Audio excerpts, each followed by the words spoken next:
Hello everyone and welcome back to the channel. I'm Shrubby Rhino, and in today's video I have one replay for you in the premium tier 8 German heavy tank, the Icebreaker. So this is the VK7501K, and with today's video is my November giveaway, so you have a chance to win yourself this tank, and all you have to do to enter is comment down below on this video with your gamer tag and your platform. And 2 runners-up will also win either 7 days of premium or 3 days of premium time. So if you want to enter this giveaway, you have until the 30th of November, where I will be announcing the winners at 10 PM GMT on my Twitter account, but also in the pinned comment on this video and in the description of this video as well. So good luck to those of you entering to win this vehicle or the premium time. Let me know in the comments what you are entering for. And in today's video we have this gameplay here on steps, where I'll be showing you the Icebreaker in its perfect environment, where it's able to use its rear mounted turret, side scrape, nice slow paced game so the DPM doesn't matter too much, and you use the whopping alpha damage on this 128mm caliber gun. So the Icebreaker, what is it all about? Well, as I've just alluded to, it's got a rear mounted turret, so you want to be doing as much side scraping as possible. When you are top tier or in tier 9 matchmaking, you are extremely strong in terms of your armor. However, when you do get into those tier 10 matchups, tanks are going to be butchering through your armor, especially with premium rounds, so definitely watch out for that. And this tank is better suited to slower paced games. You don't want to be caught out because your side can be penetrated very easily, and premium rounds can go through the cheeks of your turret. However, what you want to do is use your alpha damage to trade with the enemy, and you want to try and side scrape where possible to minimize the amount of tanks that are able to shoot your weak spots, which are your cheeks of your turret, sometimes your lower plate if they have good penetration and trying to get around you because you haven't got the best mobility, although you aren't too slow for a heavy tank. So the Icebreaker has 1600 hit points, as you can see, so a nice healthy slug of hit points. It's pretty slow, it only goes 30 kilometers an hour forwards, 15 reverse, and it has a very slow hold reverse of 22 degrees a second, with its turret rotating around 24 degrees a second if you run the same commander and equipment setup as me, which I'll show you in just a little bit. You can see there that we bounced around off that 110 there, and this is how you want to be playing your Icebreaker.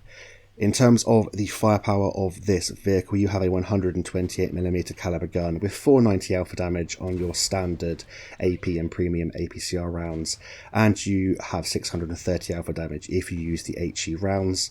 Penetration wise, on your standard rounds, 226mm, so not awful for a tier 8 premium tank. Not the best. As you can see, I'm running full premium because I just wanted to get a good gameplay to show off what this vehicle is capable of, and I didn't need the premium in this game. I have it loaded for those tier 10 matchups where I'm coming up against E100s, Mouse and Type 5 Heavy. And if you do load those premium rounds, 263mm of APCR is very nice indeed, with 65mm of HE penetration. And with this lovely alpha damage, you can trade very effectively. So if you're coming up against tanks which have, between 200 and 390 alpha damage, if you trade 1 for 1, you're going to be coming out on top, especially with equal tier tanks. And the fact that you have that nice healthy slug of hit points allows you to sort of withstand the duration of the battle and hopefully come out on top. And like I said at the start of this video, this tank really is suited to slower paced games. With my commander and equipment setup, the DPM's around 2215, so not very high for a tier 8 premium tank, but yeah, definitely not the worst, and you want to make the most of this beautiful 490 alpha damage. So in terms of the premium tank and its bonuses, you have a 50% silver bonus and a 15% XP bonus. And in terms of what commander and equipment setup I run, in terms of my equipment, I run the advanced optics, advanced loader, and the gun stabilizer. And in terms of my commander skills, I run 6th sense, born leader, rapid loading, steady aim, rapid aim, snapshot, track mechanic, situational awareness, and armor angling. So in terms of my setup, I'm running both the situational awareness and the advanced optics, so I'm able to spot for myself, and I've now got a view range of 486 meters, which really helps you out because you have horrific concealment as you are a super heavy tank at tier 8 technically with your very large size.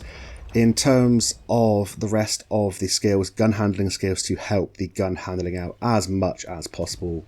I've got my accuracy down to 0.32 with a 2.49 second aim time. My reload is down to 13.27 seconds and my DPM 2215. In terms of the mobility, 30 forwards, 15 backwards, and power to weight ratio is 12. So you are quite slow, but not one of the slowest tanks at tier 8. So in this game here on steps, as you can see, we've blocked a healthy amount of damage of 1430. So that would have been enough to take us out of the battle, showing you the armor can be quite effective. We've picked up 3.2k direct damage and 976 assistance. We've been using the hardcover here to avoid artillery because you will be a magnet for artillery due to your slow mobility and your large size. We've been side-scraping where possible, trying to minimise the amount of the tank that the enemies have to shoot at. And just trying to angle the turret slightly so that those cheeks are a little bit stronger. In terms of the armour of this vehicle, fantastic side armour at 100 millimeters, meaning that you can side scrape very well indeed. In terms of the cheek armor, the thickest part is 250 millimeters, so not bad for a tier 8 vehicle. And in terms of your upper hull, 180 millimeters of angled armor, and your lower plate is 160 millimeters of angled armor. The only thing you do have to watch out for is those premium rounds going through your lower plate, and also when you're angling your turret slightly, 160 millimeters of sort of front side turret armor means that if it's flat, it's going to be an easy penetration for even equal tiered opponents. So try and angle your turret ever so slightly, side scrape round corners, try and get people to bounce off your side, and you should be golden in this vehicle. And with that 50% silver bonus, you'll be making some nice silver. So we've been pushing the sort of middle of this map now, going into the north. We've sort of come up through that brawling section. We managed to get through that, and now we're going to be trying to take out the last 3 remaining vehicles on the enemy team. There's 2 tank destroyers and 1 artillery. I'm in this dip, so I'm kind of protected from artillery here ever so slightly, and we're getting some nice vision thanks to the fact that we have boosted up our view range with our setup. And now we're just trying to side scrape, use the rear mounted turret to try and only give our turret to this Ferdinand, and hopefully we can snap a shot in.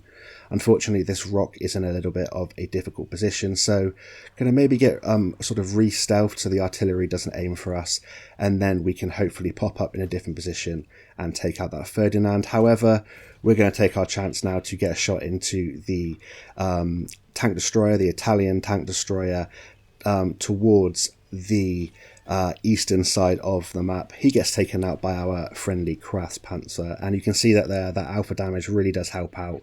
You can sort of two-shot quite a lot of vehicles that you come up against, and you can severely cripple sort of tier 9 and tier 10 vehicles with your alpha damage.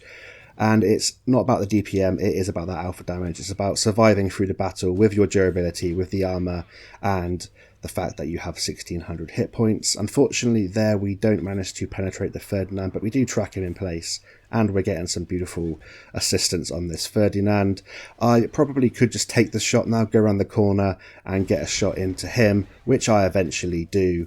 Nearly lose our tank for it, as I believe the Ferdinand rolled relatively high there, and now it's just the artillery left. So I'm going to wait until my sixth sense has gone off, wait a little bit longer in case the blind fire comes from the artillery, and then we're going to head forward towards the north of this map and hopefully wrap things up with a nice victory. And this has been quite a long battle for World of Tanks console. Usually they're over, aren't they, within sort of 5 to 10 minutes, sometimes even a few minutes. So it's nice to have a longer battle, and it allows you to use the mediocre DPM and the high alpha damage to be able to whittle your opponents down and make some nice silver, if of course you aren't loading full premium like a complete premium noob that I am. So now we're going in on this artillery, trying to go a little bit wider so in case he is pre-aiming for us over the corner, and we're going to quickly snap the shot in using auto aim, just in the hope that we get that kill, which is our 4th kill of the game.